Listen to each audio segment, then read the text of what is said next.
I'm going to demonstrate how to test for association between two interval level variables. I'm going to use a data set, state energy consumption, and this has state level data. It has a number of variables. I'm going to use these two, consumption per capita and expenditures per capita. Regression, for both of these the steps are very easy. For regression, we go to Analyze, Regression, Linear. Now I'm going to claim that consumption drives expenditures. So consumption will be the independent variable, expenditures will be the dependent variable. So consumption goes into the independent variable box, expenditures goes into the dependent variable box. We have a lot of other options here. I'm not going to use them. I'm just going to select OK. And there we are. Regression gives us 4 boxes of output. We don't actually need the first or the third. I'll just focus on the 2. So the model summary gives us R and R squared. R is Pearson correlation coefficient, which we will also generate when we do a correlation, and R squared is the coefficient of determination. This tells us how much of the model, how much of the variation in the dependent variable is explained by the model. Then we'll come down here to the coefficients. We see that we have 2 lines. The first line is for the constant, the second line is for the variable. So what can we tell from our regression output? So the first thing that we want to look for is to find out whether the relationship between the 2 variables is significant. There are 2 places that you can look, and I want you to know how to find the answer in 2 places. First is to compare the t statistic for the variable to our critical t of 1.96. Since 18.351 is greater than 1.96, we know that we can reject the null hypothesis. The second place that you can look is over here in the sig box. This is the p-value. Because 0.000 is less than 0.05, and I've selected alpha of 0.05, again we can reject the null hypothesis. You will always get the same results by looking either at the t statistic or at the significance level. Okay, so let's write down the information that we get from the regression results. Address significance. Yes, the relationship is significant. The t statistic, only capitalizing because it's the beginning of a sentence, equals 18.351 is greater than 1.96.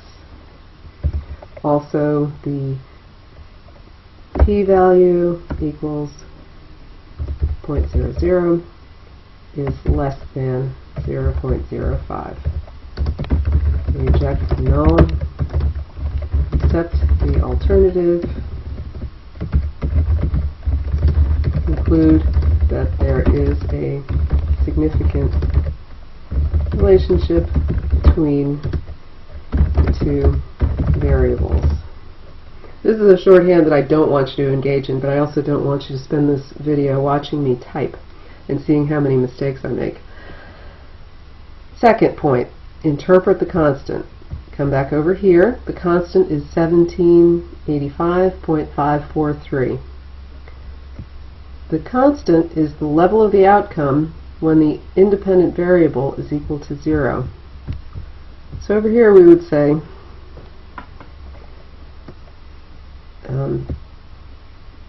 we expect states to spend 1785.543 per capita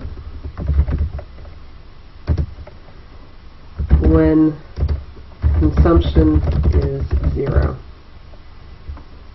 Okay, now we'll interpret the coefficient. Same column, second row. The coefficient is the amount of change that we see in the dependent variable for every unit change in the independent variable.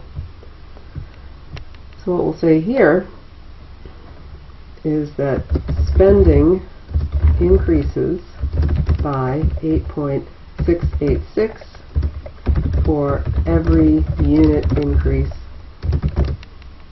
in consumption. Then finally we want to go to back up to get the coefficient of determination and interpret that. R square, 0.873, we would come down here to say 87.3% of the variation in spending is explained by variation in consumption. Good. Now I'm going to do the same test but using correlation, and you'll see that we're going to get to the same results. Okay, again we go to Analyze, Correlate, and bivariate. Doesn't matter which one you enter first, because in correlation variables are just variables. So consumption PC, expend PC. By default, SPSS leaves Pearson checked. That's the Pearson correlation coefficient. That's what we want. And it will also flag the significant correlations for us. That makes things nice and easy. Correlation just gives us one piece of output. Remember that on the diagonal these cells are worthless because obviously when you try to correlate one variable with itself you're going to have a perfect correlation. Here's where the action is down here. Pearson correlation coefficient is 0.934. And here we can see in two different places that the correlation is significant. Here we have double asterisks, and the note tells us correlation is significant at the 0.01 level. Here we can compare significance two-tailed, which is the p-value, to 0.000. Because that's less than 0.05, we can again reject the null. So here we would reject the null and accept the alternative and conclude that there is an association between the two variables.